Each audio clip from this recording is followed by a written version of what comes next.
Bismillahirrahmanirrahim. Assalamualaikum warahmatullahi wabarakatuh. Jalan-jalan ke Pulau Penyengat, jalan-jalan ke Kota Basilam. Bilang cakep, cakep.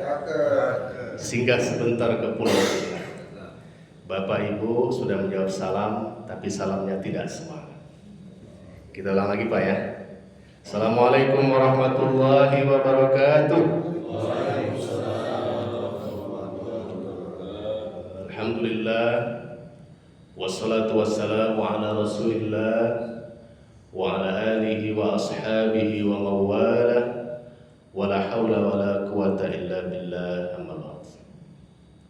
Allahumma salli ala sayyidina Muhammadan al-fatihi lima ughliqa wal khatimi lima sabaqa nasirul haqqi bil haqq wal hadi ila siratikal mustaqim wa ala alihi haqqa qadrihi wa miqdarihil azim.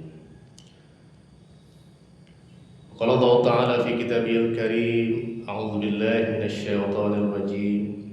Wal takum minkum ummatun yad'una ilal khair wa ya'muruna bil ma'ruf wa yanhauna 'anil munkar wa ulaika humul muflihun. Wa qala Rasulullah sallallahu alaihi wasallam, man ahya sunnati faqad ahabbani wa man ahabbani kana ma'iya fil jannah. Shadaqallahul azim wa sadaqa rasuluhun nabiyul karim wa nahnu ala dzalika minasy syahidin wal dzakirin walhamdulillahi rabbil alamin. Alhamdulillah rabbil alamin, segala puja puji serta syukur kita panjatkan kehadirat Allah Subhanahu wa taala atas segala limpahan nikmatnya kepada kita semua, sehingga kita bisa hadir di masjid yang mulia ini di waktu yang barokah ini. Salawat dan salam semoga tercurah limpahkan kepada baginda Rasulullah Muhammad, kepada keluarganya, sahabatnya, dan kepada para pengikutnya di akhir zaman, yang mudah-mudahan kita semuanya mendapatkan syafaat dari beliau di yaumil mahsyar kelak. Amin ya rabbal alamin. Yang al-fakir hormati para alim ulama, para tokoh masyarakat di Masjid Nurul Huda. Baik. wabil khusus Bapak Bahrul Ulum, alhamdulillah. Bapak Haji Nasih, ya Pak? Alhamdulillah. Ya. Saya diminta oleh Ustadz Amru untuk mengisi kajian di masjid ini. Ini pengalaman pertama saya ke sini. Sering bolak-balik sini, Pak. Sering bolak-balik wilayah Cimapar, Tanah Baru gitu ya, tapi baru sekarang mampir ke sini. Nah, ini semua terjadi dengan izin Allah Subhanahu wa taala. Apa kabar Bapak semua?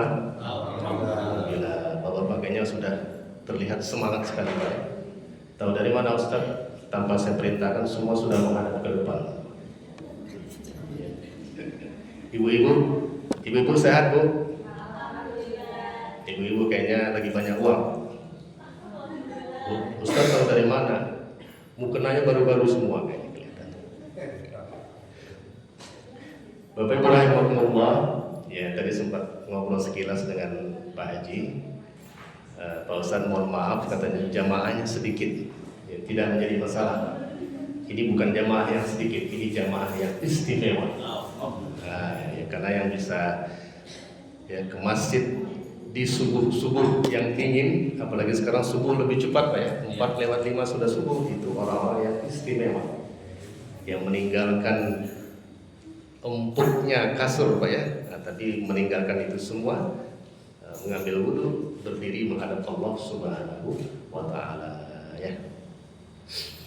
Bapak Ibu rahimahumullah, ya sebelumnya perkenalkan Al-Fakir Anas Nasrullah, yang aslinya dari Medan, Sumatera Utara. Tapi saya orang Melayu, Pak. Orang Melayu aja. Sumatera Utara itu ada orang Melayu, ada orang Batak, ada orang Mandailing. Nah, saya orang Melayu, Pak ya. Istri saya orang Majalengka. Jadi kalau orang Sumatera menikah dengan orang Sunda, Pak, itu untuk perbaikan keturunan. Bapak Ibu rahimahumullah, ya. Jadi menuntut ilmu itu luar biasa dalam Islam, pahalanya sangat besar. Ya, man yuridillahu bihi khairan yufaqihu fid din. Barang siapa yang Allah inginkan kebaikan padanya, Allah berikan pemahaman kepada agama. Man salaka tariqan yaltamizu fihi ilman sahalallahu lahu bihi tariqan ilal jannah. Barang siapa yang meniti jalan menuntut ilmu, maka Allah akan mudahkan ia jalan menuju surga. Mudah-mudahan kita semua di sini akan masuk ke dalam surganya Allah Subhanahu wa taala. Bapak Ibu rahimahumullah, adapun tema kita pada pagi ini adalah cinta Allah, cinta Nabi, cinta Islam. Ya. Kita cinta kepada Allah karena Allah adalah Tuhan kita semua. Dengan perantaraan para guru-guru kita, para ulama, sampai kepada Kanjeng Nabi SAW, kita diperkenalkan dengan siapa sebetulnya Tuhan itu, siapa sebetulnya Al-Khaliq, siapa sebetulnya pencipta alam semesta itu. Maka kita mengenal Allah Subhanahu wa taala. Ya. Maka ada diskusi antara orang ateis dengan orang Islam. Ya. Kan orang ateis itu tidak mengakui keberadaan Tuhan, ya. Jadi ketika dikatakan kepadanya, handphone ini ada dengan sendirinya, kata orang Islam tadi. Terus kata orang ateis apa? Nggak mungkin lah, mana mungkin handphone ada dengan sendirinya. Loh, ini kan cuma benda. Tidak ada yang menciptakan handphone. Handphone ada dengan sendirinya. Nggak mungkin, kata orang ateis. Maka kata orang Islam, celaka engkau. Handphone yang begini saja, Pak ya, itu ada yang menciptakan. Apalagi alam semesta yang begitu luar biasanya, yang begitu agungnya ciptaan Allah ini, pasti ada yang menciptakannya. Ya Pak ya, ada langit yang 7 lapis langit yang tanpa tiang, ya, ada bumi yang luar biasa, matahari yang terbit dari timur terbenam di barat, ya, pergantian siang dan malam. Itu siapa yang menciptakannya? Mungkinkah dia ada dengan sendirinya? Akal kita menunjukkan tidak mungkin semua itu terjadi dengan sendirinya. Pasti ada yang menciptakannya. Dialah Allah Subhanahu wa ta'ala. Jadi Allah itu adalah Al-Khaliq, yang maha menciptakan.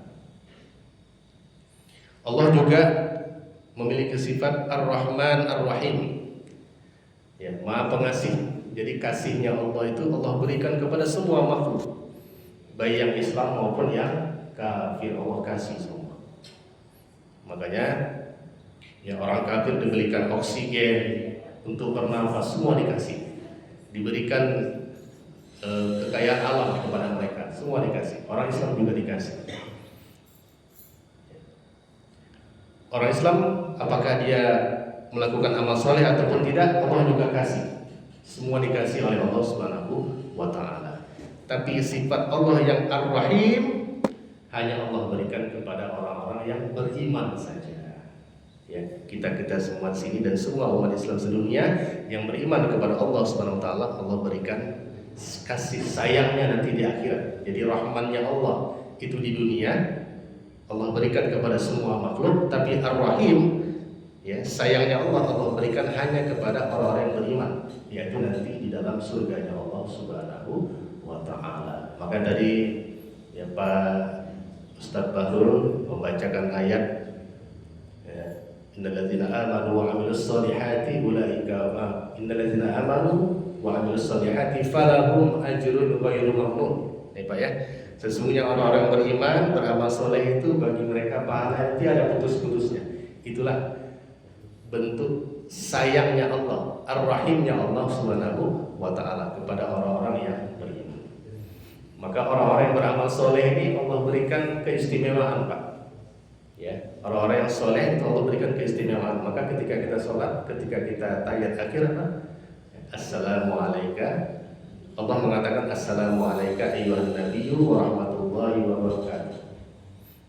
Maka Nabi membalas Assalamualaikum wa ala ibadillahi sholihin. Ya, jadi orang-orang yang soleh itu mendapatkan ya, salam keselamatan dari Allah Subhanahu wa ta'ala. Di samping Allah memiliki sifat Al-Khaliq, Ar-Rahman, Ar-Rahim, Allah juga memiliki sifat Al-Mudabbir. Apa Pak? Al-Mudabbir, yaitu Maha Pengatur.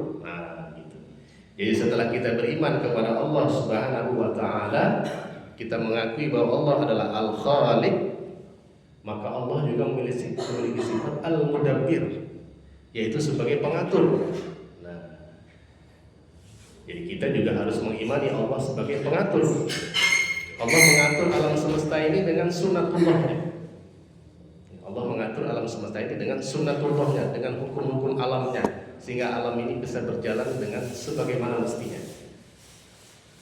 Coba ya, pergantian siang dan malam, kemudian turunnya hujan, siklus hidrologi, ya, kemudian pengaturan jarak antar planet, pengaturan jarak antara matahari dengan bumi, itu Allah yang mengatur semua. Kalau terlalu dekat antara matahari dan bumi, maka bumi ini akan terbakar. Tapi kalau jaraknya sedikit lebih jauh dari bumi, maka bumi ini akan membeku. Maka yang mengatur itu semua adalah Allah Subhanahu wa ta'ala. Itulah Allah mengatur alam semesta. Begitu alam semesta ini pengaturannya tidak diatur dengan aturan Allah, dilanggar oleh manusia, biasanya akan menimbul kerusakan. Ya, contohnya apa? Ketika hutan-hutan itu banyak ditebang, ya untuk keperluan manusia, namun tidak ada melakukan reboisasi, maka yang terjadi adalah banjir di mana-mana. Itulah salah satu bentuk melanggar sunnatullahnya Allah Subhanahu wa ta'ala. Namun dengan kehidupan manusia, hubungan antar manusia, Allah mengatur dengan apa? Mengatur dengan hukum-hukumnya, hukum-hukum atau yang disebut dengan syariat Islam. Nah, itu. Jadi antar sesama manusia Allah mengaturnya dengan syariat Islam. Maka kalau kita mengakui bahwa Allah adalah sebagai Al-Mudabbir, maka kita pun harus menjadikan Allah sebagai pengatur kehidupan kita antar sesama manusia.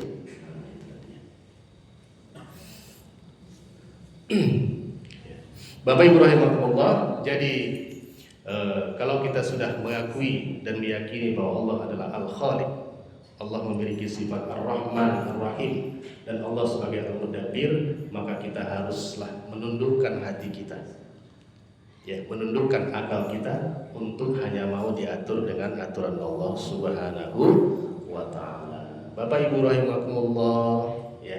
Mungkin kalau muazzin itu azan, ya Allahu Akbar, Allahu Akbar. Itu artinya adalah Allah itu maha besar. Jadi maha besarnya Allah itu ada di semua tempat, bukan hanya di dalam masjid, tapi juga di luar masjid. Tapi juga ketika di pasar, ya, ketika di parlemen, ketika dimanapun berada, Allah haruslah selalu ditempatkan sebagai zat yang maha besar. Cuman sekarang ini kaum muslimin ini sudah terjebak dengan paham sekularisme. Apa Pak? Sekularisme. Apa itu sekularisme? Yaitu fasluddin anil hayat. Faham yang memisahkan antara agama dan kehidupan. Jadi agama itu cukup ada di tempat-tempat ibadah saja, tapi begitu keluar dari tempat ibadah, begitu di pasar, di parlemen, ya, di tempat-tempat yang lain tidak menggunakan aturan Tuhan. Ini paham sekuler ini sebetulnya paham yang berasal dari Barat, bukan paham dari Islam. Latar belakangnya dahulu adalah ketika ada raja, ada kaisar yang menindas rakyat, mereka mengatasnamakan Tuhan, ya, didukung oleh para pendeta. Jadi mereka menindas rakyat, membuat kebijakan yang menyengsarakan rakyat atas nama Tuhan. Di antaranya apa? Pajak yang banyak, yang besar waktu itu.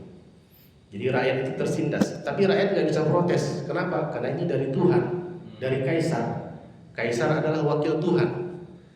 Diperkuat lagi oleh dukungan dari para pendeta, maka akhirnya ini menimbulkan gejolak di Eropa.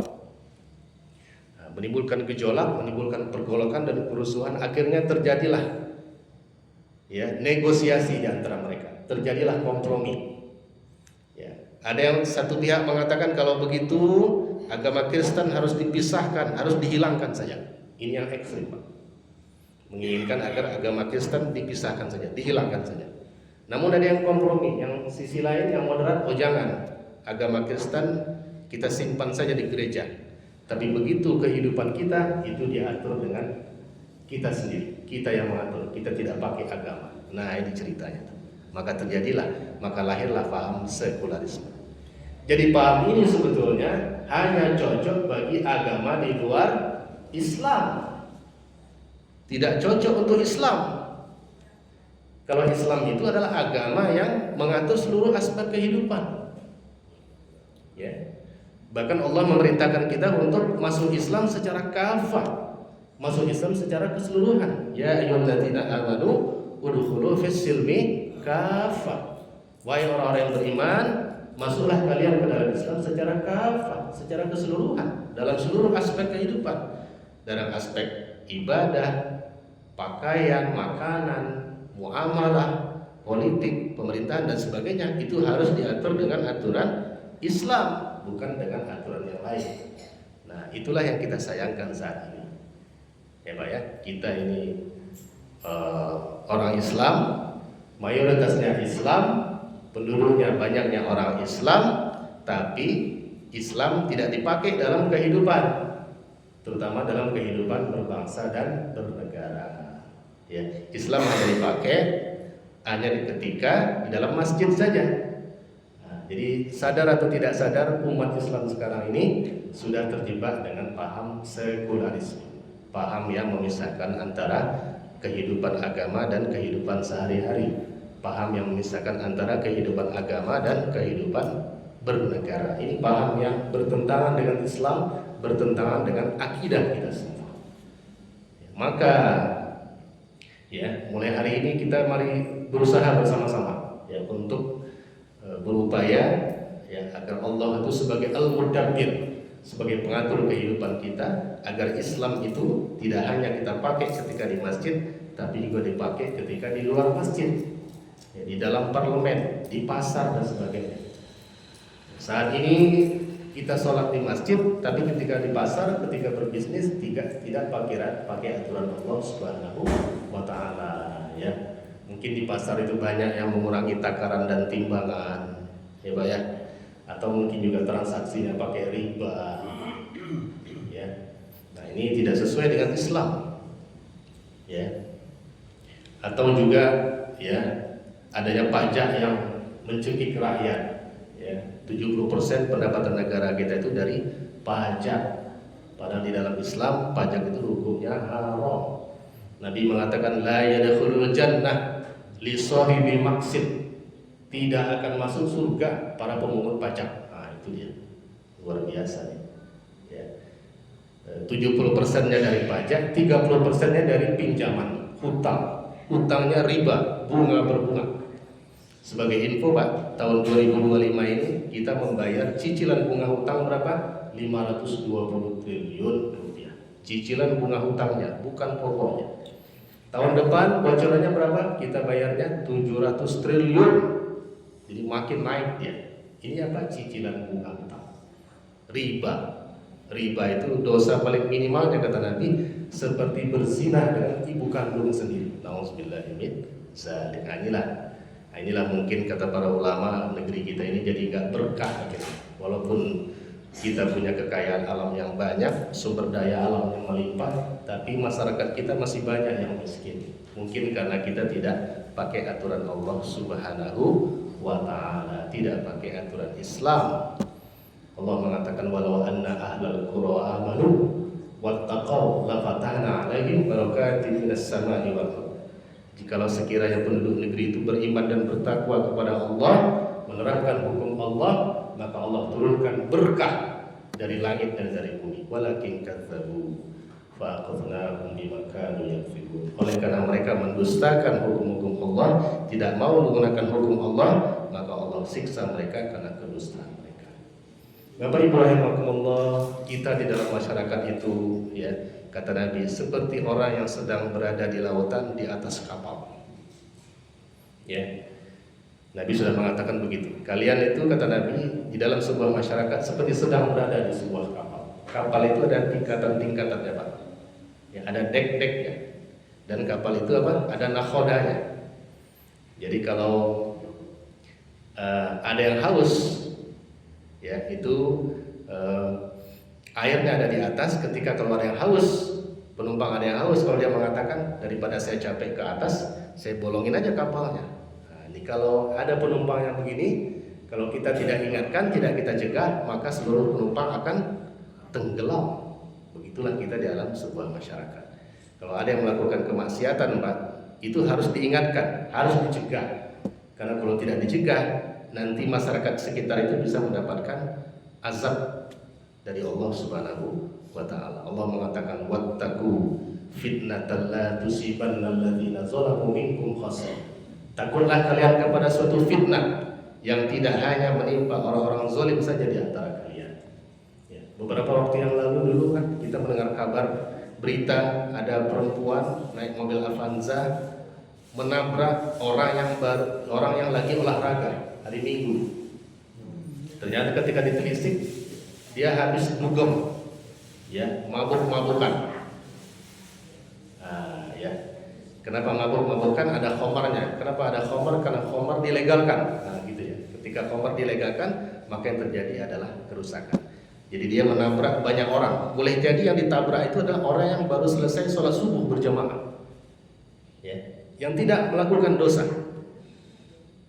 Yang minum khomar perempuan ini dia yang berdosa, ya. Tapi karena khomar dilegalkan, akhirnya yang tidak minum khomar pun mendapatkan kecelakaan. Nah, ini yang terjadi. Itulah kata Allah tadi. Ya, ketika ada suatu fitnah, ketika ada suatu kemaksiatan tidak dicegah, maka nanti mudaratnya itu tidak hanya akan mengenai orang-orang zalim di antara kalian, orang-orang zalim yang berlaku maksiat itu. Ya, termasuk juga kalau ada penguasa yang melakukan kemaksiatan, ya, itu juga harus diingatkan. Jadi dalam Islam itu, ya, bukan hanya berdakwah kepada masyarakat, tapi juga harus berdakwah kepada penguasa. Ketika masyarakat berbuat maksiat, maksiatnya hanya dirasakan oleh dia dan keluarganya saja. Tapi kalau penguasa yang melakukan maksiat, itu dampaknya akan dirasakan oleh 280 juta penduduk Indonesia. Makanya Nabi mengatakan bahwa seutama-utama jihad itu adalah mengatakan kalimat yang hak kepada penguasa yang zalim. Afdalul jihad, kata Nabi, kalimatu haqqin inda sultanil jahil. Seutama-utama jihad itu adalah menyampaikan kebenaran di hadapan penguasa yang zalim. Nah, itu seutama-utama jihad. Makanya kita kalau punya kolega, kenalan Pak yang dekat dengan penguasa, ingatkan mereka untuk taat kepada Allah Subhanahu wa taala, taat kepada hukum Allah Subhanahu wa taala. Karena ketika mereka melakukan pelanggaran terhadap hukum Allah, maka yang akan merasakan dampaknya adalah banyak orang. Ya, kalau presiden yang melanggar hukum Allah, maka yang merasakan dampaknya adalah 280 juta penduduk Indonesia. Nah, itulah Bapak semua, ya. Allah sebagai Al-Mudabbir, Allah sebagai pengatur, baik di dalam masjid maupun di luar masjid, baik dalam kehidupan pribadi, keluarga maupun dalam kehidupan berbangsa dan bernegara. Subhanallah walhamdulillah wa la ilaha illallah wallahu akbar.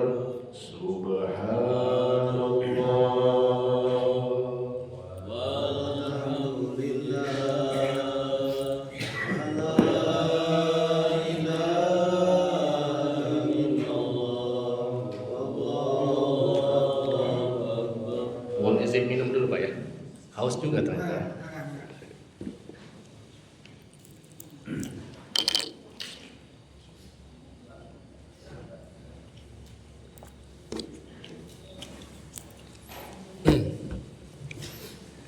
Bapak Ibu Allah, tadi kita sudah bahas cinta kepada Allah, maka sekarang kita bahas adalah cinta kepada Nabi Shallallahu Alaihi Wasallam. Allah mengatakan, Qul in kuntum tuhibbunallah fattabi'uni yuhibbukumullah. Katakanlah, jika kalian itu mencintai Allah, maka ikutilah aku, maka niscaya Allah akan mencintai kalian.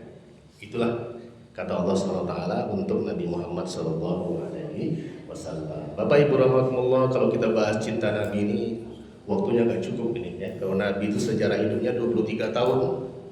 Nah, ini kita tidak bisa bahas secara lengkap, kita hanya bahas satu poin saja ya. Ini sesuatu yang jarang dibahas oleh para ulama, para kiai, para dai ketika maulid ya. Karena kadang-kadang maulid itu isinya banyak bercandanya Pak. Ini harus bercandanya nggak apa-apa, tapi juga jangan menghilangkan esensi dari maulid itu ya. Jadi ada sesuatu yang jarang dibahas, bahwa sosok Nabi itu adalah, di samping beliau adalah seorang Nabi, beliau adalah seorang kepala negara. Bapak, kepala negara. Jadi sosok Nabi itu sosok yang sempurna sebetulnya. Bukan hanya sebagai seorang suami, bukan hanya sebagai seorang ayah, tapi beliau adalah seorang kepala negara. Bahkan kepala negara yang luar biasa. Bapak Ibu rahimahullah, ya tadi guru kita semua Al-Mukarram Ustaz Badul Ulum sudah menyampaikan, membacakan surat Al-Isra. Ya tadi Pak ya. Wa qul ja'al haqqu wa zahaqal Rabbi adkhilni mudkhala sidqin wa akhrijni mukhraja sidqin waj'alni min ladunka sultanan nasira. Jadi itu surat Al-Isra. Itu sebetulnya doa Nabi yang sering beliau baca menjelang detik-detik hijrah ya. Nabi berdoa kepada Allah agar Allah memberikan sultanan nasira, kekuasaan yang menolong. Nah, ini menunjukkan bahwa Nabi itu juga membahas politik. Nah, jadi musuh-musuh Islam itu Pak sengaja menjauhkan umat dari politik, agar umat ini gak paham politik, cuman pahamnya berzikir, sholat, puasa saja, tapi nggak ngerti politik. Begitu umat tidak mengerti politik, maka umat ini dikerjain, dimanfaatkan oleh musuh-musuh Islam untuk kepentingan mereka. Ya. Jadi Nabi itu juga membahas politik, membahas kekuasaan. Apa kata Nabi? Waj'alni min ladunka sultanan nasira. Ya Allah, berikanlah di sisimu untukku kekuasaan yang menolong. Karena Nabi Muhammad SAW tahu bahwa Islam yang beliau bawa itu tidak bisa diterapkan, tidak bisa diamalkan kecuali harus punya kekuasaan. Dan dakwah beliau pun tidak bisa dilindungi kecuali harus dengan kekuasaan. Maka Nabi memohon kepada Allah untuk memberikan sultanan nasira, kekuasaan yang menolong. Maka kata para ulama, alima annahu la taqata lahu bisultan faza'ala sultanan nasira. Ya, Nabi itu mengetahui bahwa beliau tidak bisa berbuat banyak dengan agama ini kecuali dengan kekuasaan, maka Nabi meminta kepada Allah sultanan nasira. Maka Nabi melakukan hijrah, kemudian Nabi mendirikan negara di Madinah. Itulah oleh para ahli sejarah dikatakan sebagai Daulatun Nubuwah, negara kenabian. Itulah daulah di Madinah. Ya, selama 10 tahun beliau di Madinah, beliau membangun negara, membangun fondasi untuk negara bagi umat Islam. Ada satu peristiwa yang menarik yang patut kita renungkan, dan ini memberikan kebanggaan kepada umat Islam sebagai umat Nabi Muhammad SAW. Apa itu Bapak semua? Yaitu Nabi pernah mengirimkan surat kepada Heraklius. Kepada siapa Pak? Heraklius. Siapa Heraklius? Beliau adalah kaisarnya Romawi. Jadi saat itu negara adidaya itu ada dua, yaitu Persia, ya namanya Kisra di Persia, kemudian Heraklius di Romawi Bizantium, yang waktu itu pusatnya ada di Konstantinopel. Jadi Nabi mengirimkan surat kepada dia, Pak. Luar biasa, ya. Jadi Heraklius ini, Bapak Ibu semua, itu pernah melakukan perang dengan Persia. Itu ada di dalam Quran surah Ar-Rum, ya Pak. Ada surah Ar-Rum, Pak, ya. Apa arti Ar-Rum? Itu bangsa Romawi. Nah, Allah sudah menyampaikan dalam Quran itu. Ya, awalnya adalah orang Persia menang, tapi setelah kurang dari 9 tahun, yang akhirnya menang adalah orang Romawi. Maka setelah orang Romawi ini menang, Heraklius punya nazar, punya hajat. Kalau saya menang mengalahkan orang Persia, maka saya akan melakukan perjalanan dari Konstantinopel menuju ke Elia, Palestina. Jadi dia merasa orang yang paling hebat di dunia, orang paling kuat. Dia merasa sombong. Tapi Allah ingin meruntuhkan kesombongannya dengan dengan Nabi Muhammad mengirimkan surat kepada dia. Begitu dia sampai di Palestina, maka dia menerima surat dari Nabi SAW. Sebelum dia baca surat itu, dia panggil tentaranya, wahai tentaraku, tolong carikan orang yang dekat nasabnya dengan surat ini.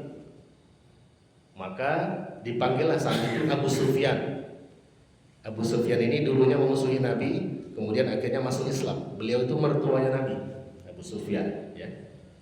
Kemudian Abu Sufyan dipanggil ke istana, ketemu dengan Heraklius, maka terjadi diskusi di antara mereka. Singkat kata, singkat cerita, apa kata Heraklius? Aku tidak pernah menduga bahwa ternyata Nabi akhir zaman itu datang dari golongan kalian. Karena yang mereka inginkan itu Nabi akhir zaman itu datang dari kelompok mereka, dari kalangan Bani Israel. Tapi ternyata Nabi akhir zaman itu, Nabi kita Muhammad SAW itu adalah orang Arab. Maka kata Heraklius, saya tidak pernah menduga ternyata Nabi akhir zaman itu datang dari kelompok kalian. Kalaulah aku memiliki kesempatan untuk bertemu dengannya, maka aku akan mencuci telapak kakinya, kata Heraklius. Bahkan dia berbisik ke telinga Abu Sufyan, kalaulah benar apa yang kau katakan, maka saksikanlah kelak suatu ketika kekuasaan Muhammad akan sampai di bawah telapak kakiku. Dia saat itu sedang ada di Palestina.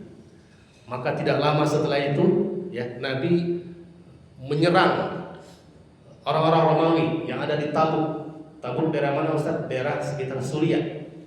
Ya, Nabi mengirimkan sekitar 30.000 pasukan. Ya, inilah salah satu mukjizatnya Nabi. Nabi itu Allah tanamkan ketakutan di dalam hatinya orang-orang kafir kepada Nabi sejauh 1 bulan perjalanan. Artinya belum Nabi tiba lagi di kampung mereka, di daerah mereka, mereka sudah takut. Jadi mereka teringat ketika ada perang Mu'tah. Perang Mu'tah itu 3.000 kaum muslimin melawan 200.000 orang Romawi, dan orang Romawinya kalah. Nah, begitu terjadi perang Tabuk, yang datang Nabi sendiri, Nabi yang memimpin pasukan dibawa 10 kali lipat, 30.000, mereka nyalinya ciut, langsung mereka lari tunggang pangkal. Nah, ini luar biasa Nabi Muhammad SAW, perang Tabuk. Maka ya, apa yang dikatakan Heraklius tadi terbukti dikabulkan oleh Allah SWT, yaitu tepatnya pada tahun 13 Hijriah di masa Khalifah Umar ibn Khattab. Akhirnya Palestina bisa dibebaskan oleh kaum muslimin. Takbir, Allah. Ya, terbukti apa yang disampaikan oleh Heraklius. Bahkan bukan hanya kekuasaan Heraklius dihancurkan oleh kaum muslimin di Palestina, bahkan kekuasaan Heraklius yang ada di Konstantinopel itu pun dihancurkan oleh kaum muslimin. Maka terbukti. Jadi Nabi itu pernah bersabda, ya, sahabat pernah bertanya kepada Nabi, ya Rasulullah, ayyul madinataini tuftahu awalan? Wahai Rasulullah, kota manakah yang akan dahulu kita kuasai? Konstantinia atau Rumia? Apakah Konstantinopel ataukah kota Roma? Nah ini sahabat Pak. Jadi sahabat itu berpikirnya jauh mereka. Ya, memikirkan bagaimana Rasulullah. Pada saat itu umat Islam lagi sedikit Pak. Umat Islam pun jumlahnya baru cuma 1.000 orang. Tapi sudah sahabat itu berpikir. Bukan pertanyaannya bukan begini, punten Nabi. Mungkinkah kita menaklukkan Konstantinopel? Mungkinkah kita menaklukkan kota Roma? Pertanyaannya enggak begitu. Pertanyaannya adalah, ya Rasulullah, kota mana yang akan dahulu kita kuasai? Apakah Konstantinopel ataukah kota Roma? Kota Roma itu sekarang ada di Vatikan, Pak. Ya. Maka kata Nabi SAW, Nabi juga tidak berkata begini, aduh, jangan naonan maneh, jangan berpikir jauh-jauh, jangan berpikir yang berat-berat, kita mah di dia wae. Enggak begitu jawaban Nabi, Pak. Apa jawaban Nabi? Madinatu Hirokla tuftahu awalan ay Konstantinia. Kotanya Heraklius akan ditaklukkan terlebih dahulu, yaitu Konstantinopel. Ya, jadi para sahabat itu ketika mendengarkan hadis ini, Pak, mereka itu berlomba-lomba untuk mewujudkan bisyarah Nabi ini, kabar gembira dari Nabi. Mereka berlomba-lomba mengerahkan segenap kemampuan mereka untuk mewujudkan janji Nabi ini. Ya, pembebasan Konstantinopel itu dimulai di masa khilafah Bani Umayyah. Operasi ini gagal. Dan saat itu ada namanya sahabat Abu Ayyub Al-Ansori.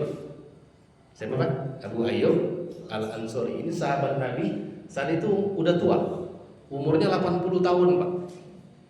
Nah, ini juga menjadi penyemangat bagi punten, bagi kesepuhan yang mungkin sudah sepuh gitu, Pak ya. Nah, jadi jangan dikendorkan semangatnya, Pak. Ah. Kalau Pak baru 50 ya. Ya, jadi semangatnya jangan dikendorkan, Pak. Karena ada sahabat Nabi yang bernama Abu Ayyub Al-Ansori, umur 80 tahun, masih semangat berjihad. Ya, beliau itu tinggalnya di Madinah. Begitu ada deklarasi dari khalifah, ayo umat Islam, kita berangkat untuk menyerang Konstantinopel, berangkat beliau, Pak. Umurnya 80 tahun. Lagi sakit-sakitan, Pak. Berangkat beliau. Semburat diabetes gitu. Ya, konon kabar Pak, ini konon kabarnya ya, baru dugaan. Jadi yang banyak kena kencing manis itu para istri katanya, Pak. Nah, para istri. Kenapa Ustadz? Karena mereka banyak menelan janji-janji manis dari suaminya. Ya. Jadi Abu Ayyub berangkat dari Madinah ke Damaskus. Itu perjalanannya lama itu, Pak. Itu butuh waktu 1 bulan untuk perjalanannya. Berangkat ke Damaskus, akhirnya dari Damaskus berangkatlah ke Konstantinopel. Singkat kata, singkat cerita, dengan peperangan yang sengit, akhirnya beliau cedera. Begitu beliau menjelang sakaratul maut, para pemimpin pasukan saat itu bertanya kepada beliau, wahai Abu Ayyub, apa permintaan Tuhan yang terakhir? Kata beliau, kalau seandainya aku gugur, tolong kuburkan aku ke dalam tempat yang dekat dengan benteng tersebut. Karena aku berharap suatu ketika nanti, ketika umat Islam bisa membebaskan Konstantinopel, akulah yang pertama kali mendengarkan derap langkah kuda kaum muslimin. Makanya beliau ini termasuk orang yang luar biasa, orang Madinah, tapi kuburannya ada di mana? Di Eropa. Makanya bapak semua sekalian, kalau ada rezeki nanti berangkatlah, ya misalnya umroh plus Turki, berangkatlah ke sana agar bisa melihat bagaimana jejak kekuasaan Islam di sana, termasuk bisa ziarah ke makam Abu Ayyub Al-Ansori. Ya. Nah, kemudian walaupun ekspedisi ini gagal, upaya ini terus dilakukan oleh kaum muslimin sampai akhirnya kemenangan ini Allah berikan kepada seorang pemuda yang bernama Muhammad Al-Fatih, Sultan Muhammad Al-Fatih. Ya, beliau akhirnya bisa membebaskan Konstantinopel pada tanggal 29 Mei 1453. Beliau melakukan sesuatu yang di luar nalar kita Pak, mengerahkan pasukan 250.000 pasukan. Itu jumlah pasukan terbanyak saat itu. Menggunakan persenjataan yang paling canggih, menggunakan meriam. Bahkan saat itu beliau melakukan sesuatu yang di luar nalar. Biasanya kapal itu berlayar di lautan, beliau bisa membuat kapal berlayar di atas daratan, melewati Bukit Galata. 70 kapal itu bisa diangkut melalui bukit hanya dalam waktu semalam. Luar biasa. Nah, akhirnya pada tanggal 29 Mei 1453 Konstantinopel bisa ditaklukkan oleh kaum muslimin dan namanya dirubah menjadi Islambul, yang kemudian bermetamorfosis menjadi Istanbul yang artinya adalah kota Islam. Itu dulu kotanya orang Kristen, bisa dibebaskan oleh kaum muslimin. Nah, jadi Bapak Ibu rahimakumullah, inilah sosok Nabi SAW. Ya, bukan hanya beliau sebagai seorang nabi, tapi beliau adalah seorang kepala negara yang memiliki visi besar. Begitu juga harusnya kaum muslimin itu Pak. Walaupun kita tinggal di tanah baru residen, tapi kita berpikirnya besar untuk umat Islam Indonesia, untuk umat Islam dunia. Begitu harusnya visi yang dimiliki oleh kita kaum muslimin. Kenapa begitu Ustaz? Karena begitulah Nabi mencontohkan kepada kita sallallahu alaihi wasallam. Ya, kata Imam Ali, ulul himmah minal iman. Jadi tingginya cita-cita itu adalah bagian dari keimanan. Maka umat Islam itu harus memiliki cita-cita yang tinggi untuk menjadikan Islam ini menjadi pemenang. Bapak Ibu rahimakumullah, dan yang ketiga adalah cinta Islam. Ya, setelah kita cinta Allah, mengakui bahwa Allah adalah Al-Khaliq, Al-Mudabbir, Ar-Rahman, Ar-Rahim. Kemudian kita juga meyakini bahwa Nabi adalah utusan Allah dan beliau adalah orang yang berhasil membawa kejayaan Islam. Maka tugas kita berikutnya adalah kita mencintai Islam. Kenapa Ustaz bahas ini? Karena banyak juga sekarang ini orang Islam tapi benci kepada Islam. Orang Islam benci kepada ajaran Islam. Ini banyak sekarang ini Pak. Ya, karena orang kafir itu, mereka itu punya sejarah buruk dengan kaum muslimin, punya pengalaman buruk. Orang Islam ini ketika menghadapi orang Islam dengan berjihad, orang kafir selalu kalah. Pengalaman mereka buruk dalam perang salib. Ya, akhirnya mereka berpikir keras bagaimana caranya mengalahkan orang Islam tanpa peperangan. Maka mereka buatlah gerakan Ghazwul Fikri. Apa Pak? Ghazwul Fikri, perang pemikiran. Nah, jadi kalau di perang salib mereka orang kafir berperang dengan orang Islam, ketika perang pemikiran orang kafir bersama orang Islam memerangi Islam. Itulah yang terjadi saat ini.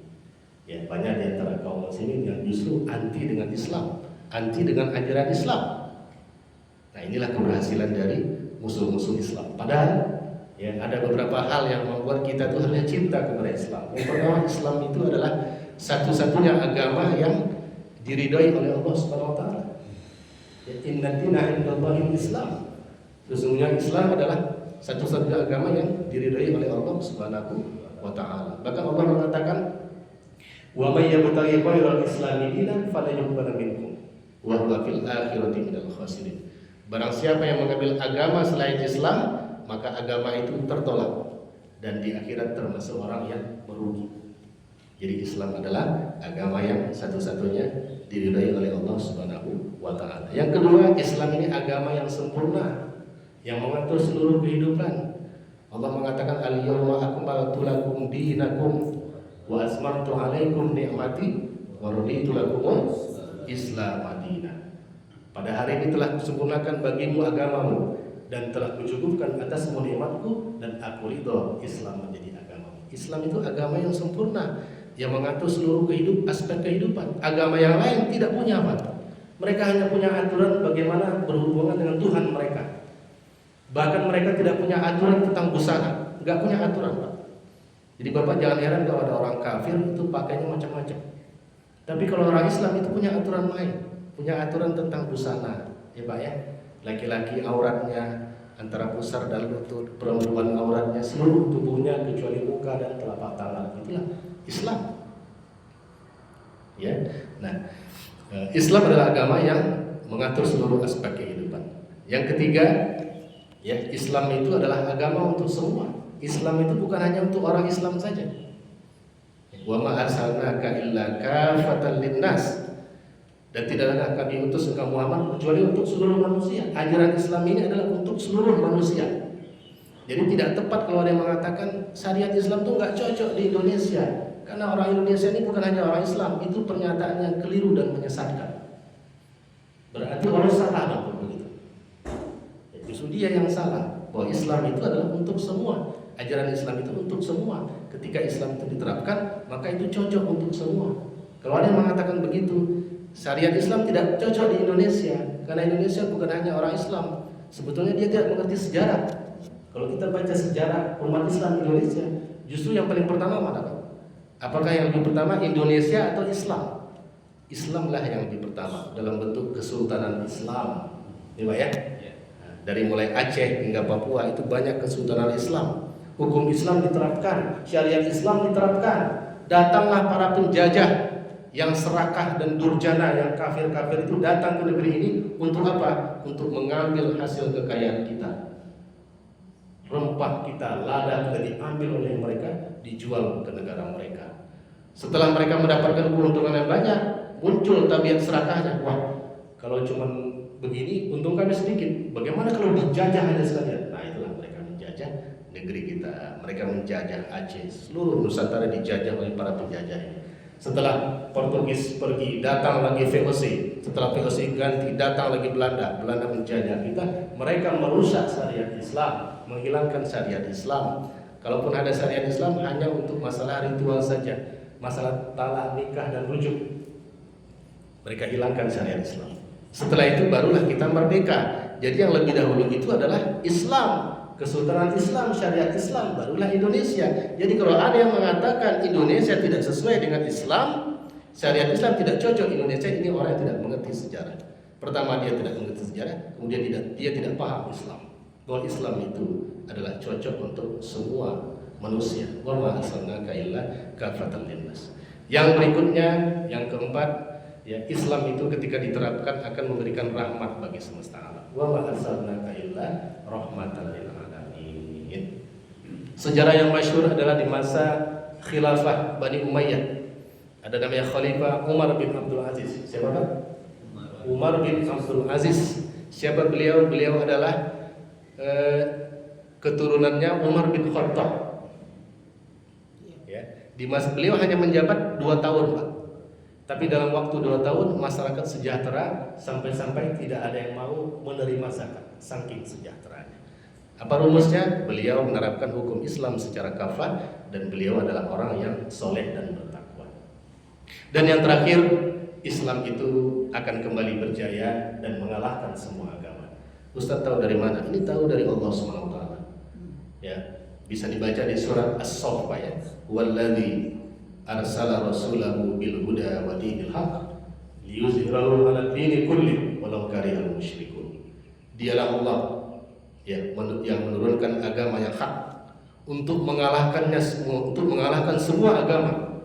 Ya, walaupun orang-orang musyrik itu tidak menyukainya. Jadi Islam berjaya itu memang orang kafir itu tidak akan suka, Pak. Jadi Bapak jangan sedih, jangan berkecil hati kalau ada orang yang kafir menolak Islam, jangan bersedih. Memang begitu sudah tabiatnya.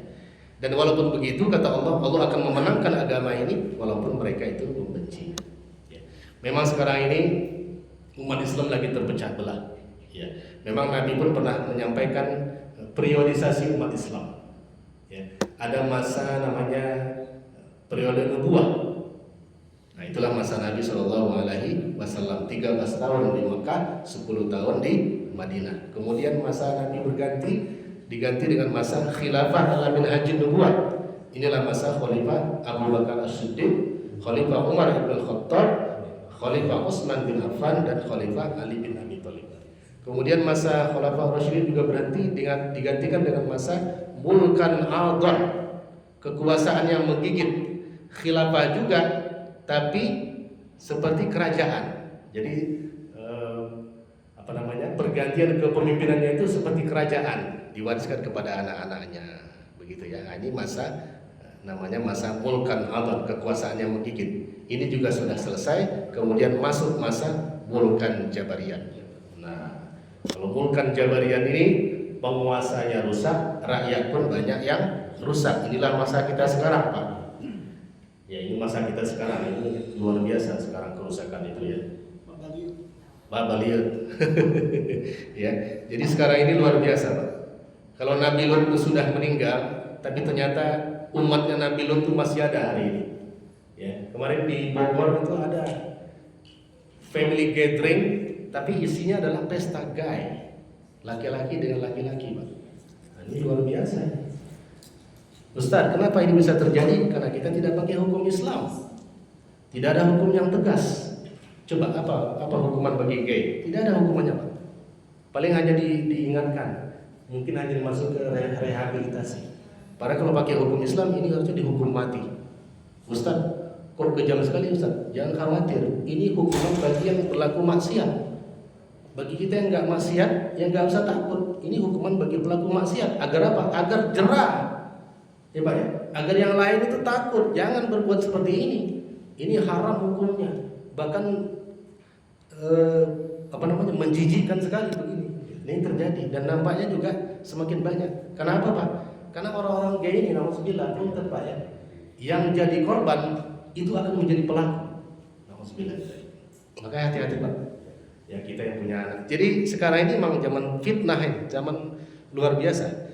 Ya, bukan hanya khawatir punya anak perempuan, punya anak laki-laki pun tidak aman sekarang. Ya, jadi kasus gay ini yang korban itu bisa jadi pelaku. Maka jaga anak-anak kita Pak. Bagaimana cara mudahnya? Paling tidak mudahnya menjaga aurat di rumah. Ya, aurat kita dijaga. Karena ada juga orang-orang tua ini nggak paham agama Pak. Ada dokter waktu itu, ya dia di rumah katanya pakai celana pendek aja, pakai pakai baju gengsi, you can see gitu ya. Ini nggak cocok Pak, nggak cocok.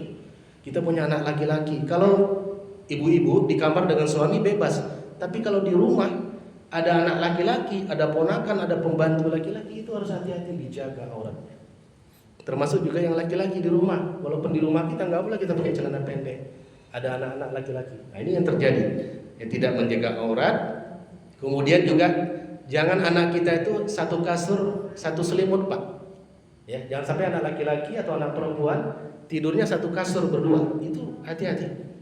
Ustaz nggak apa-apa, ini kan kakaknya, walaupun kakaknya Pak.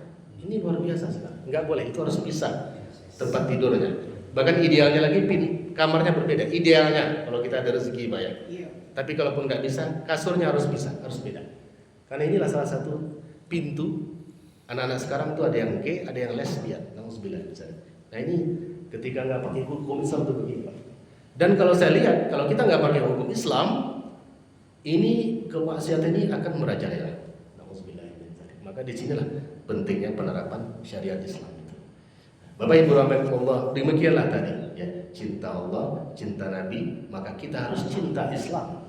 Umat Islam harus cinta kepada Islam, mencintai semua ajaran Islam, termasuk juga syariat Islam, termasuk juga khilafah. Ya, ini adalah ajaran Islam, tidak boleh kita benci. Kalau tidak tahu kita harus cari tahu. Tapi kalau benci nggak boleh. Ini hukumnya haram dan kita berdosa. Bapak Ibu rahmatullah, demikianlah ya kajian kita pada hari ini. Semoga ada manfaatnya. Mangga kalau ingin bertanya, mangga ingin berkomentar, mangga silakan. Silakan langsung saja. Barangkali ada hal yang mau disampaikan. Ya, ada Ustaz. Mangga. Assalamualaikum warahmatullahi wabarakatuh. Waalaikumsalam. Saya tertarik masalah pajak nih Ustaz. Ya. Saat-saat ini begitu terasa dibanding 10 tahun yang belakang. Ya. Nah,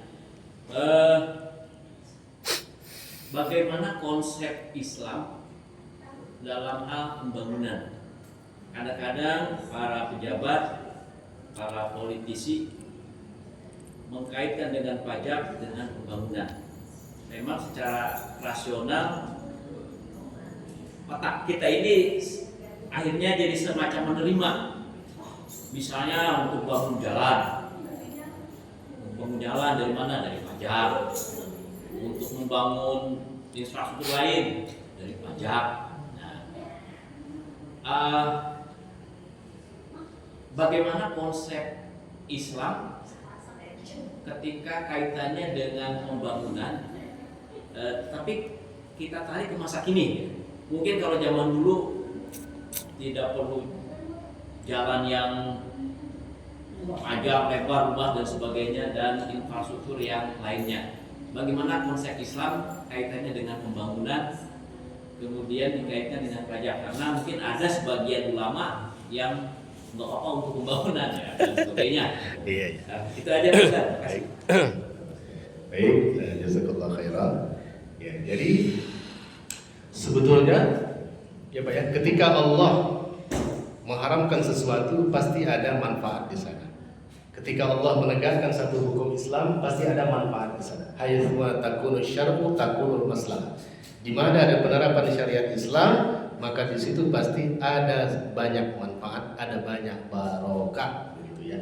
Nah, sebetulnya negeri-negeri Islam itu kaya, ya. Apalagi negeri kita Indonesia ini kaya raya kita semua. Ya, kita punya tanah yang luas, laut yang luas, tanah yang subur. Maka kata Kos Plus apa? Tongkat dan batu aja jadi tanaman. Ya, di negeri kita ini saking kayanya. Kalau minyak itu ada minyak bumi, ada minyak di atas bumi. Minyak apa Pak? Minyak sawit, minyak kelapa. Luar biasa, kaya raya kita Pak. Nah, minyak zaitun di Timur Tengah.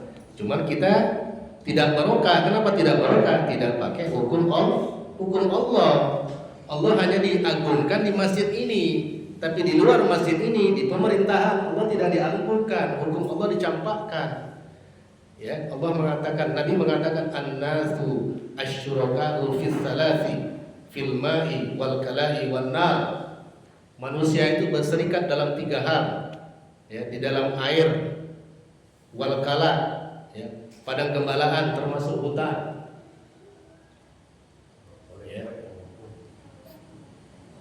Wal kala wan nar termasuk barang tambang. Ya. Ini adalah milik umum, milik rakyat. Tidak boleh dikuasai oleh individu, baik swasta maupun multinasional. Nah, gitu Pak. Jadi kalau tadi Bapak bertanya, dari mana uangnya? Kenapa harus dari pajak atau dari bunga? Dari kekayaan alam ini Pak. Kita punya kekayaan alam yang luar biasa. Dari hutan saja Pak. Saya anak IPB. Mungkin di sini ada senior-senior saya. Dari hutan saja Pak, itu kalau dikelola dengan baik, kita bisa dapat 1.000 triliun per tahun. Itu dari hutan, itu dari kayunya Pak. Hutan kita banyak, ada kekayaannya Pak, ada rotan, ya kan, ada macam-macam itu, banyak kekayaan. Dari kayu saja kita bisa dapat 1.000 triliun per tahun. Itu bisa membiayai pendidikan dan kesehatan gratis. Enak nggak Pak? Enak. Faktanya hutan kita siapa yang menguasai? Para oligarki itu yang menguasai hutan kita. Kenapa mereka bisa menguasai? Karena DPR mengesahkannya. Mereka yang buat undang-undang sehingga para oligarki itu bisa menguasai hutan kita. Kita bisa dapat 1.000 triliun per tahun dari kayunya saja. Belum dari lautnya Pak. Laut kita luar biasa, ikannya banyak, kekayaan alamnya banyak. Dari minyak buminya luar biasa minyak kita tuh Pak sebetulnya. Dari sawitnya, luar biasa sawit kita. Dari emas kita Pak, emas kita di Freeport itu dijajah oleh Amerika. Jadi Amerika itu Pak bukan negara sahabat. Amerika adalah negara penjajah. Kita harus simpan dalam hati kita. Ya, jangan sampai umat Islam itu, ini juga jarang dibuka nih oleh para ulama, para kiai. Ya, Amerika itu negara penjajah yang menjajah negeri kita, menjajah dunia Islam. Emas kita Pak, kalau dikuasai oleh kita itu luar biasa hasilnya. Apalagi sekarang. Tadi saya di luar lihat ada mobil tentang tabungan haji, ya Pak ya. Nah, ini cerita lucu-lucu Pak ya. Jadi kalau seandainya tabungan uang haji kita tuh yang 25 juta itu Pak, ya kalau misalnya ada yang daftar haji 2013, bayar 25 juta, saat itu emas itu berapa? 350.000 per gram. Berarti 25 juta dapat berapa Pak? Dapat 71 gram. Kalau seandainya saat itu, ya pemerintah kita, uang kita itu dibelikan ke emas. Kemudian tahun ini dijual. Sekarang berapa emas Pak? 2 juta. Anggaplah 2 juta ya. 2 juta per gram. 2 juta kali 71 gram. Berapa juta? 142 juta. Jadi jamaah haji tahun ini harusnya tidak dipusingkan dengan pelunasan. Sekarang yang tidak punya uang para haji itu pusing dengan pelunasan. Terbuka duit gitu ya. Kalau seandainya uang itu dipulihkan ke emas, maka hari ini para jamaah haji gak perlu ada tambahan uang, justru mereka dapat uang saku lagi, Uang sakunya bukan 3.500 juta, 3,5 juta, ya, tapi bisa berapa juta tuh? 80 juta bisa dapat uang gitu ya, kalau dipakai untuk emas. Emas kita Pak, apalagi itu banyak sekali Pak. Jadi kita ini kaya raya.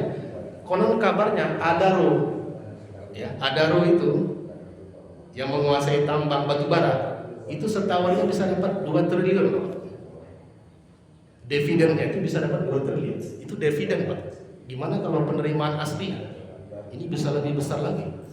Makanya para oligarki itu yang ada di DPR, yang ada di jajaran pemerintahan, mereka merasakan begitu manisnya sumber daya alam kita ini, dan gitu. Makanya mereka kuasai dengan sekuat tenaga. Ya.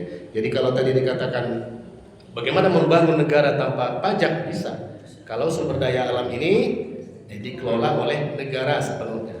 Tapi tentunya bukan negara seperti ini Pak, bukan negara kapitalis sekuler seperti kita ini. Memang sih kita ini negaranya asasnya Pancasila, tapi sebetulnya kita ini negara sekuler, negara kapitalis, ya, yang dikuasai oleh para kapitalis, para oligarki. Ya. Kekayaan alam itu dikuasai oleh negara, baru diberikan kepada rakyat. Jadi membangun negara tanpa pajak itu gampang. Saya berjanji jamin, saya confident sekali, kalau negara ini menerapkan syariat Islam secara kafah, maka kita akan sejahtera. Tidak perlu dari pajak, tidak perlu dari bunga, dari hutang. Jadi hutang itu sengaja dijebak kita itu, umat Islam itu dijebak, negeri ini sengaja dijebak dalam hutang, agar negeri ini tidak berdaya menghadapi negara-negara penjajah itu. Hutangnya apa? Bunga berbunga, yang tadi saya sampaikan. Tahun depan 700 triliun bayar cicilan bunga hutangnya. Makanya sebetulnya kita tidak usah bernafsu menjadi pejabat di negeri ini kalau sistemnya begini. Karena yang paling banyak berdosa dalam sistem begini adalah para pejabat negara itu, mereka yang menanggung dosa yang besar. Ya, jadi kalau pakai syariat Islam secara kafah, tidak perlu pajak, tidak perlu ada hutang bunga berbunga, cukup kita gunakan kekayaan alam kita. Dan ada lagi sebetulnya Pak, masyarakat Islam itu, kalau uang mereka itu digunakan untuk Islam, untuk dakwah Islam, untuk kemajuan umat, mereka akan berkorban. Dulu tadi itu di perang Tabuk itu Pak. Perang Tabuk itu saat itu umat Islam sedang paceklik. Tapi begitu Nabi mengatakan kita akan berjihad melawan Romawi di Tabuk, maka umat Islam mengirimkan infak mereka, memberikan semua harta mereka untuk jihad itu. Jadi umat Islam itu sebetulnya kalau mereka tahu pemimpin mereka itu soleh, pemimpinnya seperti Khalifah Umar bin Abdul Aziz tadi, kemudian Islam diterapkan secara kafah, mereka akan berani berkorban. Jangankan hartanya, jiwanya pun dikorbankan. Ustaz bersemangat kali begini. Pendahulu kita sudah mencontohkan bagaimana para pahlawan-pahlawan kita masa lalu yang mereka berjuang untuk Islam, berjuang untuk agama, berjuang melawan penjajah, ya kan, dengan harta dan jiwa mereka. Jadi tadi Pak, jadi dari hutan saja itu bisa dapat 1.000 triliun per tahun. APBN kita berapa Pak? 3.000 triliun. Dari hutan 1.000 triliun. Dari batu bara, Bapak bisa hitung semua. Sekarang sudah serba internet, sudah ada chat GPT, coba tanya berapa potensi batu bara kita. Ada chat GPT. Kurang dari 1 menit kita sudah dapat datanya. Ya. Dari minyak bumi, dari minyak di atas bumi sawit, luar biasa. Terakhirnya itu adalah dari infak yang akan digerakkan, yang akan diberikan oleh umat Islam. Kalau penguasanya seperti Khalifah Umar bin Abdul Aziz, masalahnya umat Islam saat ini tidak punya pemimpin seperti Khalifah Umar bin Abdul Aziz, maka umat tidak percaya kepada mereka ketika diminta untuk beribadah, nggak percaya. Nah itu bahaya. Jadi kalau pakai syariat Islam, insya Allah kita ini akan barokah. Karena itu adalah janji dari Allah Subhanahu wa Ta'ala. Maka momen hari ini kita harus berubah. Umat Islam harus cinta kepada Islam, cinta kepada seluruh ajaran Islam. Kalau ada di antara kita yang masih tidak setuju misalnya dengan syariah, dengan khilafah, boleh jadi nggak paham. Saya sendiri Pak, ya, ketika di Bogor, awal-awal Bogor, saya malu sebagai orang Islam. Ini mungkin yang dialami oleh semua orang Islam, malu sebagai orang Islam. Karena ketika kita lihat umat Islam kiri kanan kita, yang miskin, yang bodoh terbelakang umat Islam. Tapi kalau kita lihat masa lalu umat Islam, masa lalu yang luar biasa. Tadi di antara cerita yang luar biasa, bagaimana Sultan Muhammad Al-Fatih bisa meruntuhkan negara adidaya saat itu, yaitu Romawi Bizantium. Barbar semua. Sultan Muhammad Al-Fatih itu bukan khalifah ya. Beliau itu adalah seorang wali, seorang gubernur. Jadi ibarat gubernur Jakarta itu bisa mengalahkan Amerika. Nah, itulah dengan Muhammad Al-Fatih. Keren nggak Pak? Gubernur Jakarta bisa mengalahkan Amerika. Itulah yang terjadi dengan Muhammad Al-Fatih. Ini luar biasa. Nah, kita tidak akan bisa menghasilkan pemimpin seperti Muhammad Al-Fatih kalau sistemnya sekuler. Tapi kalau pakai hukum Islam, pakai khilafah, kita akan bisa menghasilkan banyak umat Islam yang luar biasa yang akan bisa mensejahterakan rakyat. Insya Allah Pak, kalau pakai hukum Islam kita akan barokah. Baik, maka ada yang lain silakan bertanya, berkomentar boleh. Ya Pak. Waalaikumsalam. Ini tadi yang disampaikan Pak Ustaz tadi tentang bahwa kita itu Islam harus berpolitik. Ya. Dan kita yakin bahwa Islam memang rahmatan lil alamin lah, ya. Membawa keberkahan. Namun ya tadi kita sampai tadi dari yang pertanyaan Pak Nasir terakhir tadi juga ya, artinya bahwa mencari pemimpin yang seperti apa tadi sangat sulit. Nah, kalau kita lihat fenomena sekarang, kita dengan pemimpin Islam, partai-partai Islam, tetapi saat ini banyak yang pemimpin-pemimpin ataupun partai Islam yang kita bilang itu tidak amanah menjalankan apa yang kita amanahkan kepada mereka. Nah, akhirnya ini kan menimbulkan apatis bagi umat Islam itu sendiri. Ya kan, apa yang kami pilih pemimpin Islam, maka apa baik kami memilih partai Islam, tetapi ternyata malah mereka munafik dan malah memerangi Islam. Nah, ini kalau Ustaz yang fenomena yang terjadi, nah bagaimana sikap kita ini Pak Ustaz sebagai umat Islam ini menyikapi fenomena ini? Apakah kita lihat dengan fenomena yang ada ini ya akan menimbulkan sesuatu yang apatis bagi ini umat? Nah ini mungkin untuk pencerahannya Pak Ustaz, untuk saya pribadi dan untuk mungkin umat Islam yang ada di Indonesia ini untuk bagaimana menyikapi hal itu. Terima kasih Pak Ustaz. Punten dengan Bapak siapa? Akmal Pak. Bapak Akmal. Jadi kita harus bedakan Pak. Ya, ada politik Machiavelli, ada politik ala Rasulullah. Nah, gitu Pak. Ya. Jadi politik yang seperti sekarang ini politik Machiavelli namanya. Politik yang menghalalkan segala macam cara untuk meraih kekuasaan, menjual agama, ya, memutarbalikkan ayat, ya, melakukan korupsi dan sebagainya untuk meraih kekuasaan. Pokoknya melakukan segala macam cara untuk meraih kekuasaan, itu adalah politik Machiavelli. Politik begini adalah politik yang haram. Umat Islam nggak boleh ikut politik begini. Ini yang terjadi dengan partai-partai Islam saat ini. Jadi sebetulnya yang ada saat itu adalah partai Islam, partai yang pengurusnya itu banyak orang Islam, tapi bukan partai yang betul-betul memperjuangkan Islam, bukan. Dengan sangat menyesal saya mengatakan begitu. Mereka bukanlah partai yang betul-betul memperjuangkan tegaknya syariat Islam, tidak ada. Dan mereka hanya menyapa umat ketika menjelang pemilu, betul Pak? Menjelang pemilu aja kita disapa. Dan kita tidak diedukasi, betul nggak Pak? Kita tidak diedukasi. Salah satu fungsi dari partai Islam itu adalah mengedukasi umat yang nggak paham Islam jadi paham Islam, betul Pak? Yang nggak kenal Allah jadi kenal Allah.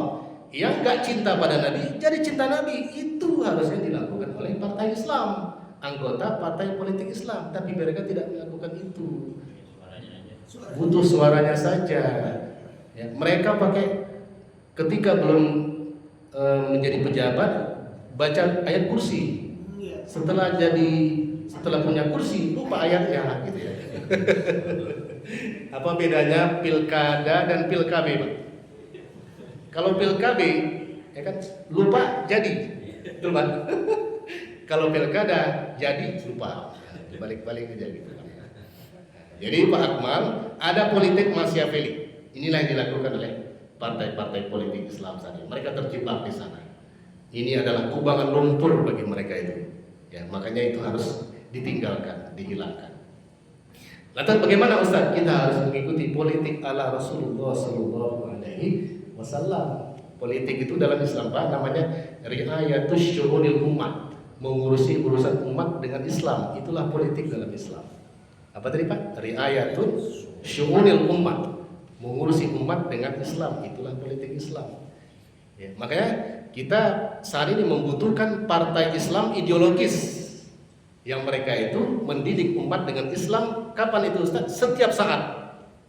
Bukan hanya ketika ada pemilu. Nggak ada pemilu, nggak ada urusan dengan pemilu. Mereka selalu mendidik umat agar mencintai Allah, mencintai Nabi, mencintai Islam. Kemudian mengajarkan Islam secara kafah kepada umat, agar umat ini tahu bahwa Islam itu adalah sempurna. Nah, setelah itu nanti barulah ya umat ini yang melakukan perubahan. Jadi pertama kita jangan ikuti gaya politik sekarang ini Pak, politik Machiavelli, politik yang menghalalkan segala macam cara. Ini dari kafir, dari barat. Haram umat Islam berpolitik dengan cara begini. Makanya kan kemarin sempat ramai Ustaz Abdul Somad ya. Memang waktu itu juga saya agak dalam hati saya nggak enak itu Pak, karena beliau menjadi juru kampanye dari gubernur yang OTT sekarang. Ya, Abdul Wahid dan Abdul Somad gitu ya. Saya pribadi itu nggak nyaman karena saya tahu, karena saat ini politik saat ini nggak ada pejabat yang bersih, bisa dikatakan nggak ada yang bersih. Nah, begitu beliau mendukung menjadi jurkam, nah, kemudian terjadi seperti yang kemarin, nah, maka nama beliau terseret-seret kan gitu. Nah gitu ya. Walaupun sebetulnya ini juga pengalihan isu sebetulnya, karena korupsinya cuma berapa 3 miliar, akhirnya lupa masalah WUS ya, lupa masalah kasus kereta cepat yang merugikan negara ratusan triliun. Nah itu jadi memang fakta korupsinya ada begitu ya, tapi ini juga pengalihan isu sebetulnya, agar umat lupa dengan WUS atau lupa dengan kisruh MBG, lupa jadi kan gitu Pak. Nah itulah ijazah. Jadi Pak Akmal dan Bapak semua, kita jangan ikuti politik Machiavelli ini, tapi kita ikut politik ala Rasulullah Sallallahu Alaihi Wasallam. Kita mengkaji Islam secara kafah, kemudian kita mengajak umat lagi. Jadi memang yang hadir hari ini nggak banyak Pak, tapi hari ini yang hadir istimewa. Ya kalau bapak-bapak semua di sini pulang mengajak istrinya, adik, ibu, emak, ya kan, ayo kita belajar Islam secara kafah. Setelah itu kita memperjuangkan Islam lagi. Nanti bapak ibu semua mengajak lagi kawan-kawannya, mengajak lagi sanak saudaranya. Maka ini akan seperti bola salju. Kenapa saat ini syariat Islam belum tegak di negeri ini? Karena yang menyuarakannya masih sedikit. Tapi kalau ada banyak umat Islam, semua masjid-masjid, DKM masjid, jamaah-jamaah masjid, semuanya gimana Pak? Mau pakai demokrasi atau pakai Islam? Kami pengen Islam, tidak mau yang lain. Kalau itu yang terjadi Pak, maka ini kebangkitan Islamnya akan terwujud. Tentunya ini prosesnya panjang, butuh kesabaran dan perjuangan. Tapi insya Allah, tadi sudah saya katakan, ini kemenangan Islam ini janji Allah SWT. Jadi jangan kita ikuti Pak, ya politik Machiavelli ini, kita mengikuti politik ala Rasulullah SAW. Ini memang diskusinya agak panjang Pak. Nanti kita bisa cari lain waktu ya. Jadi taharus bin nikmah Pak. Ya, saya dengan kawan-kawan itu setiap hari Rabu bersilaturahmi kepada para ulama, para kiai, para tokoh masyarakat, agar sama-sama juga berjuang untuk menegakkan syariat Islam secara kafah. Bahkan ada kiai-kiai itu yang sekarang mempelajari kitab namanya Ad-Demokratiyah Nizam Kufrin. Terjemahnya demokrasi sistem kufur. Nah ini Pak ya. Jadi demokrasi yang saat ini digembar-gemburkan oleh kaum muslimin itu sebetulnya sistem kufur Pak, bertentangan dengan akidah Islam. Ustaz kok bicaranya agak beda, memang begitu. Jadi demokrasi ini sengaja dijajakan oleh para penjajah itu ke dunia Islam untuk menguasai kaum muslim. Karena demokrasi ini bertentangan dengan Islam. Setidaknya ada dua itu saja. Yang pertama, dalam demokrasi itu kedaulatan di tangan rakyat, betul Pak? Demokrasi apa? Dari rakyat, oleh rakyat, untuk rakyat. Artinya kedaulatan di tangan rakyat. Rakyatlah yang menentukan baik dan buruk. Rakyat yang menentukan keinginan mereka. Tidak boleh ada yang lain. Ini demokrasi juga paham dari barat, paham dari orang-orang Kristen yang dipaksakan ke dunia Islam. Pertama, kedaulatan di tangan rakyat, yang kedua kebebasan. Jadi kenapa tadi Pak ada oligarki yang bisa menguasai begitu banyak hutan, menguasai barang tambang? Karena memang di dalam demokrasi itu ada namanya kebebasan kepemilikan. Orang tuh bebas menguasai apa saja dengan jumlah berapa saja dengan cara bagaimana saja. Nah, ini dalam demokrasi begitu. Jadi demokrasi ini adalah sistem kufur. Umat Islam harus menolaknya. Tadi itu Pak, ini perang pemikiran. Ini orang nggak sadar ini Pak. Perang pemikiran ini luar biasa. Membuat orang Islam benci kepada Islam dan mereka mengagungkan sakopanya orang kafir. Di antaranya adalah demokrasi. Makanya kami itu setiap ada beberapa kiai sekarang ini yang sedang mempelajari kitab ini. Demokrasi sistem kufur, haram mengambilnya, menerapkannya dan memperjuangkannya. Jadi Bapak semua di masjid ini kalau ada waktu nanti kita bisa kaji kitab ini. Nanti kita akan mendapatkan pencerahan Pak, ya, agar kita tidak mengambil politik dari barat tadi, politik Machiavelli itu, kita mengambil politik dari Rasulullah SAW. Demikian mungkin Pak Akmal. Tadi Pak, ada satu lagi tadi? Enggak? Ini dari tadi bahasanya berat-berat ini. Enggak juga Pak, biasa aja. Kata Bang Haji mas santai. Bukan ini pemanasan. Dari yang dibahas Pak Ustadz Naseh, Pak Akmal, ini kan tadi pajak, terus bagaimana kita menyikapi negara dengan silang sengkarutnya seperti ini. Saya pernah dengar ya, hubbul waton minat imannya, waton yang seperti apa ini yang harus kita cintai satu ya. Terus yang kedua, boleh nggak kita, kan Rasulullah, saya nggak salah ya, itu ada fa'ilam takon alaika ghadabun laubal, ya udah terserah lah mau apa gimana, ini dunia atau apa ya laubali, saya udah nggak, ini yang penting paling nggak keluarga, kalau bisa sama tetangga gitu diajak. Jadi gimana tuh menyikapinya negara yang kalau yang kayak politik segala macam itu kan terlalu jauh ya Jawa, meskipun kita punya impian untuk kesana, cuman kan tahapannya masih sangat jauh gitu Ustaz. Itu aja Ustaz. Sebetulnya ini pembahasan ringan Pak. Karena mungkin jarang dibahas di masjid gitu Pak ya. Coba kita baca HP gitu. Apakah di sana nggak ada politik Pak? Politik semua isinya itu. Kita lihat pagi-pagi kan pembunuhan kan gitu ya, mutilasi, ya Pak ya, selingkuh, itu kira-kira apa Pak? Itu hasil dari politik Pak, kebijakan politik itu. Mungkin kita merasa biasanya karena bukan yang kena keluarga kita. Coba kalau yang kena keluarga kita, pasti kita akan protes Pak. Kemarin kan sempat ramai Pak ya, ada polisi dari Propam membunuh mantan pacarnya di Jambi yang seorang dosen.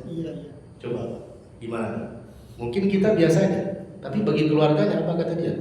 Hukum mati Pak, begitu kan? Karena mereka kehilangan anak mereka. Nah, ini keputusan politik Pak, ya kan?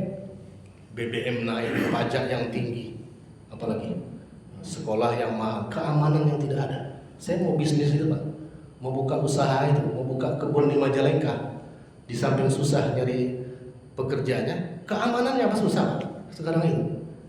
Ya kan, mau susah mau. Berarti kalau nanti mau gaji karyawan lagi untuk keamanan, biaya tinggi lagi.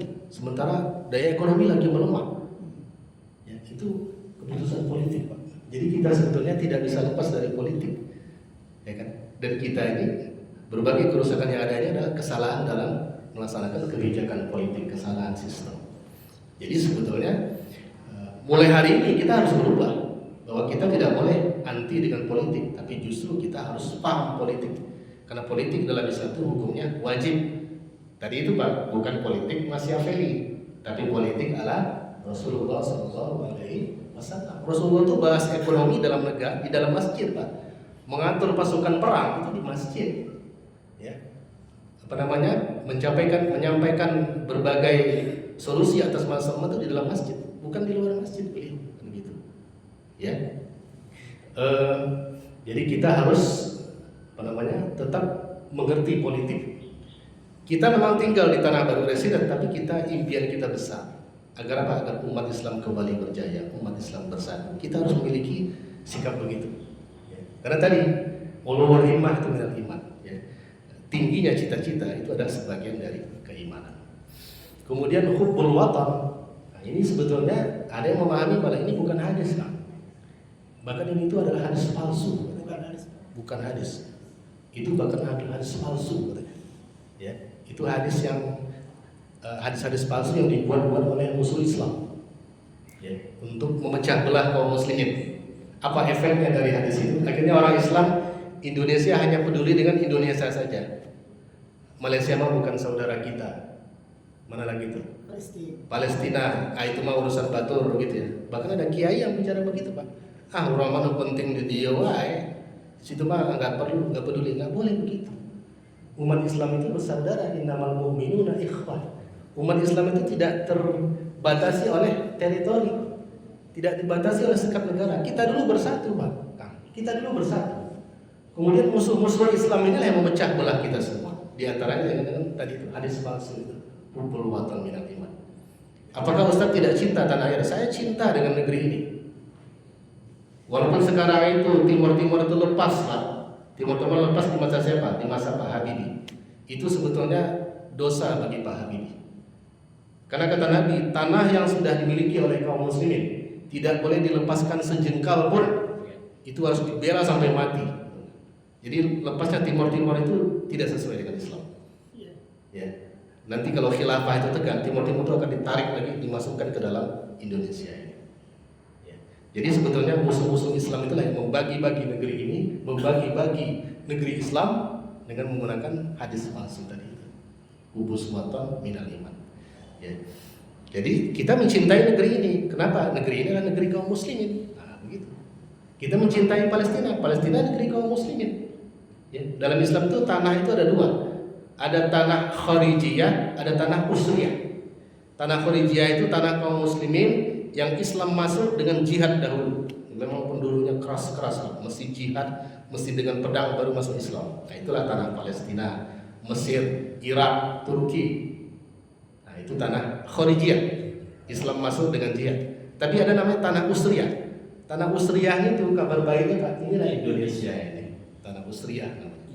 Islam masuk itu dengan damai, dengan dakwahnya para ulama, para wali yang mereka adalah utusan dari khalifah yang ada di Turki saat itu, mendakwakan kepada para rakyat, kepada para sultan. Jadi para sultan kita itu, Pak, ya, itu orang-orang yang rasional dan hatinya lembut. Begitu para ulama itu mendakwakan Islam pada mereka, mereka terima. Jadilah dalam bentuk Kesultanan Islam Samudra Pasai. Ya kan? Kesultanan Demak dan sebagainya itu adalah Kesultanan Islam. Ya. Jadi kita umat Islam itu harus mengerti politik. Ya, harus mengerti politik karena politik dalam Islam itu hukumnya malah adalah wajib hukumnya. Ya, mengkoreksi penguasa itu hukumnya wajib, Pak. Bahkan tadi saya katakan seutama-utamanya jihad. Nabi mengatakan Sayyidus Syuhada'u Hamzah. Penghulunya para syuhada itu adalah Hamzah yang sudah umrah di Bukit Uhud, ada namanya kuburan Hamzah, Pak, ya. Ya, beliau itu adalah penghulunya para syuhada. Ya. Sayyidus Syuhada Hamzah wa rajulun qama ila imamin jahil fa amarahu fa nasahu fa qatalahu. Penghulunya para syuhada itu adalah Hamzah dan laki-laki yang berdiri di hadapan penguasa yang zalim, ia menasihatinya lalu ia membunuhnya. Nah, gitu. Jadi memang risikonya besar tapi pahalanya besar. Ya. Jadi dalam Islam itu kan ya, politik itu wajib hukumnya. Ya. Jadi kita tidak usah alergi. Ya. Karena itu adalah termasuk dari ajaran Islam. Yang berikutnya tadi atau punten minta diulangi kan? Itu kan dari Rasulullah ya. Oh, doa itu ya. Nah, jadi kita harus cermat menyikapi bahwa itu adalah doa Nabi ketika beliau dilempari di Taif. Ya kan? Jadi doa itu tidak bisa menjadi dalil bahwa kita tidak peduli dengan masalah yang ada, tidak bisa. Jadi memang dalam Islam itu ketika membahas suatu hukum itu harus detail. Yang tadi itu adalah doa yang Nabi itu tidak peduli dengan ocehan orang lain, tidak peduli dengan celaan orang lain kecuali hanya ingin meraih ridho Allah SWT. Itu sebetulnya. Ya, Nabi ketika di Taif itu, ya, di samping mengajak mereka untuk masuk Islam, mengajak pemimpin mereka untuk mendukung dakwah Nabi, ya kan? Kemudian mereka menolak, mereka melempari, maka Nabi membaca doa itu. Jadi doa itu bukan artinya Nabi tidak peduli dengan urusan dunia, tapi Nabi tidak peduli dengan celaan orang-orang yang mencela, orang-orang yang ingin menzalimi beliau, ingin mencelakakan beliau. Beliau akan terus berdakwah hingga kemenangan ini berhasil. Maka Nabi mengatakan, ya kan, kalau sekiranya matahari diletakkan di tangan kananku, kemudian rembulan diletakkan di tangan kiriku, agar aku menghentikan dakwah ini, aku tidak akan berhenti kecuali jika Islam mendapatkan kemenangan atau aku mati gara-gara itu, kata Nabi. Nah, itu luar biasa. Ya. Itu sebetulnya sikap yang harus kita contoh, Pak, umat Islam. Ya, bagaimana Nabi memperjuangkan Islam? Pilihannya hanya dua, Islam tegak, kata Nabi, atau aku mati gara-gara itu. Nah, itulah harus yang kita miliki. Cuman memang semangat ini, Pak, ini dilemahkan oleh musuh-musuh Islam, membuat umat Islam itu nggak peduli dengan agamanya, ya Pak ya, tidak peduli dengan agamanya, dilemahkan gitu. Harusnya begini sikap kita itu, seperti Nabi itu, Islam menang, ya kan, atau aku mati gara-gara itu, kata Nabi. Nah, itu seharusnya. Punten begitu kan? Dengan Pak siapa? Darul. Pak Darul. Nah, iya. Luar biasa. Sebentar cukup mungkin Ustaz. Cukup ya? Alhamdulillah. Udah 1,5 jam Pak ya. Bapak Ibu rahimakumullah, mengkaji Islam itu harusnya tidak hanya dicukupkan 2 minggu sekali. Bahkan mengkaji Islam itu harus setiap hari sebenarnya. Dan mengkaji Islam itu haruslah secara kafah, secara keseluruhan, bukan hanya masalah ibadah, makanan dan pakaian saja, tapi juga menyangkut seluruh aspek kehidupan, ekonomi, politik, sosial, pemerintahan dan sebagainya. Ta'adus bin Imam, saya sudah mengkaji Islam kafah ini hampir sekitar 27 tahun nih Bapak semua. Ya, jadi ini mudah menjadi inspirasi bagi kita semua untuk terus mengkaji Islam yang kafah. Karena kalau kita sudah mengkaji Islam secara kafah, pasti kita akan cinta kepada Islam. Ketika kita cinta kepada Islam, maka kita akan mengajak saudara kita yang lain untuk cinta juga kepada Islam dan berjuang untuk Islam. Takbir. Takbir. Wa man nasru illa min indillahi azza wa jalla. Wa kafa billahi syahida, wa kafa billahi wakila, wa kafa billahi waliyya, wa kafa billahi nasira. Wallahu muwaffiq ila aqwamit thoriq. Kita akhiri bacaan alhamdulillah. Alhamdulillahirabbil alamin. Istighfar, astaghfirullahalazim, dan doa kifaratul majlis. Subhanaka Allahumma wa bihamdika, asyhadu an la ilaha illa anta, astaghfiruka wa atubu ilaik. Assalamualaikum warahmatullahi wabarakatuh. Sallallahu Muhammad, sallallahu alaihi wasallam, sallallahu Muhammad, sallallahu alaihi wasallam, sallallahu Muhammad, sallallahu alaihi wasallam, sallallahu Muhammad, sallallahu Allahumma salli wa sallim wa barik